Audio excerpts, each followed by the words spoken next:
अस्सलाम वालेकुम। मेरा नाम डॉक्टर सायरा ज़ेशान है और आज हम जिस टॉपिक पे बात करेंगे वो ये है कि औरतों में हड्डियाँ क्यों जल्दी कमज़ोर हो जाती हैं। तो इसकी एक वजह ये है कि औरतें जब माँ बनने के बाद बच्चे को दूध भी पिलाती हैं, पूरी प्रेगनेंसी भी गुजारती हैं, तो प्रॉपर अपनी खुराक का ख्याल नहीं रखती। प्रेगनेंसी में तो फिर कोई मल्टीविटामिन्स ले लेती हैं, लेकिन डिलीवरी के फ़ौरन बाद वो बच्चे में लग जाती हैं, उसको 2 साल फीड तो कराती रहती हैं, लेकिन खुद कैल्शियम और विटामिन डी नहीं लेती।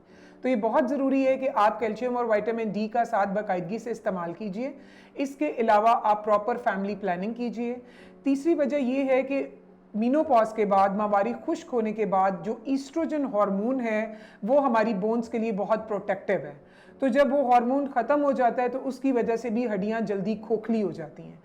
तो इसके लिए आपको अपना लाइफस्टाइल चेंज करना है। आपको रेगुलर कैल्शियम लेना है, रेगुलर विटामिन डी लेना है, रेगुलर एक्सरसाइज करनी है, योगा करना है और आपको ये कोशिश करनी है कि आप सेहतमंद ग़िज़ा का इस्तेमाल करें, जिसमें फ्रूट्स जो कि विटामिन सी, विटामिन ई में रिच है डाइट, आपके सारे फ्रूट्स, सारी वेजिटेबल्स वो आप रेगुलरली यूज़ कीजिए।